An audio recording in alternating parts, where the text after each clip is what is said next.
What's up everybody, it's Dakota, today with another video, and I am super excited because we finally got some awesome parts for the Civic. Now, I was gonna get these later on, but I saw a deal I just couldn't pass up, so thankfully I'm happy to say we are gonna put some coilovers on the Civic and get rid of that monster truck stance, because it is just, I feel like I can take it to Monster Truck Jam and have a good time. But we are picking up some Raceland coilovers, and I got them in finally. So I am super excited. Now I'm going to show you how to go ahead and install these, and I'm going to show you how it sits and how it rides, and I can't wait to put these on. So without further ado, let's get started. Alright guys, so those are the Raceland coilovers right there. I can't wait to put them on the car. Now obviously you're going to need to jack your car into the air and take your tires off for this. Now you're going to want to be safe with that, so make sure you have a jack and jack stands so everything's good. To do all this, the tools you're going to need are some pry bars and then a 17 and 15 millimeter wrench or socket. So we're going to start on the front here. Now I'm going to go ahead and lift the car into the air and take the tires off, and then I'll show you what we're going to do. Guys, now that the wheel is off, what you're going to want to do first, these are two 15 millimeter bolts, so you're going to want to loosen these two. Then coming under here, now I know earlier I said you would only need a 15 and a 17. I don't know if mine in particular had the bolts replaced before, because it looks like it did. Mine was a 14 back here, so yours might be a 15 or 14, just keep that in mind. You're going to want to loosen that bolt, and then you're going to come down here and get a 17 millimeter wrench, and then get a 17 millimeter socket so you can hold on to one end while you break them loose. That being said, you're going to drop this down when you unbolt it all. After you unbolt that, the coilover should slip right out. So I'm going to loosen those and see if I can pull the coilover out. So I'm nearly finished taking the coilovers out. One trick I did want to tell you guys, if you don't have the proper tools or anything like that to, or if you just find yourself stuck at one point. So this is the 17 I was telling you about that you're going to need the ratchet and the wrench to take out.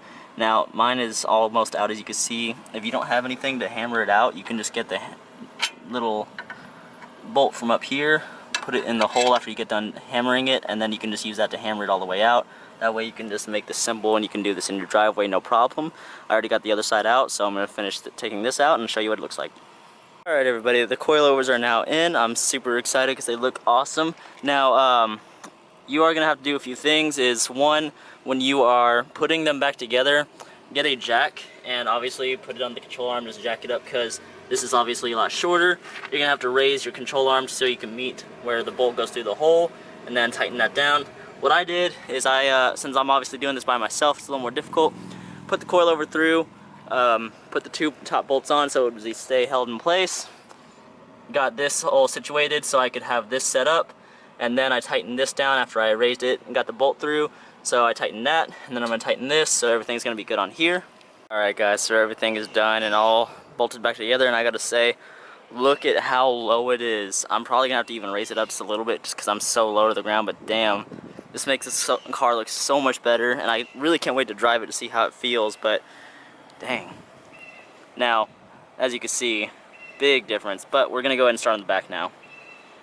Alright everybody, now that we have the wheel off and the rear jacked, what you're going to do, if you have a hatch, is you're going to have to remove some of this interior trim so you can get to the strut tower bolts. Now you're going to have to take off a few screws here, and then it'll just pop right out, just like that. And then down there you'll see, just like in the front, the 15 millimeter bolts, you just undo those two. And then for the bottom over here, now it depends on your car. For me, I had the rear disc conversion, and I have aftermarket control arms, as you can see, so that makes things just a little bit more complicated, but it still works out.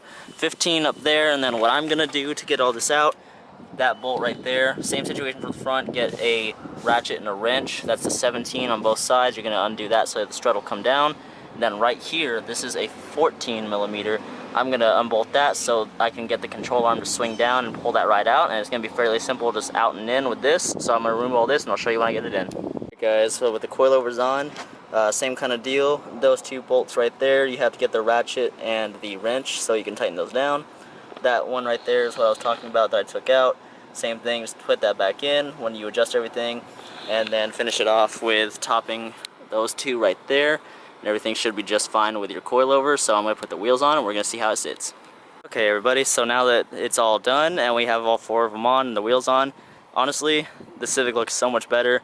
We got rid of that super high stance, and it looks really good. What I like about these coilovers is it doesn't completely slam it to the point where it's not able to drive, so it looks like it still has some clearance, But right now I'm going to go ahead and wash the car, and then I'm going to wait until it's daytime, and then I'm going to go into the car and show you how it feels to drive them and give my personal review of them. Alright guys, so I've been driving the Civic around with the coilovers for a few days, and I have to say, this is just, it feels so good. The Raceland coilovers are really nice. It's not a stiff or bumpy ride. It's honestly really smooth. And what I like about it is that it's just low enough, as you can see, to look really good. But it's also just high enough to where it doesn't scrape or I don't bottom out on anything. Surprisingly, even though I haven't gotten an alignment done, I still don't rub when I turn the wheel. When I take a hard corner, I still don't rub, which is really cool. I do need to get an alignment, but I mean, for stock coilovers like that, that's really good. And it's a really dailyable coilover, and I had a lot of body roll on my stock suspension, obviously, but now that has almost been completely eliminated, so this Civic is so much fun to drive. Alright everybody, so that's where I'm going to go ahead and end today's video. Again, if you're looking for a really nice coilover that's not a lot of money, go ahead and pick up a set of these Racelands. They do the job great, they handle great, and they're built really well, so I really like them. It makes the Civic look and drive super good, so that's awesome. And if you liked this video and if this installation helped you, please help me out with a like and a subscribe. It would really mean a lot to me. But I'll see you all next week.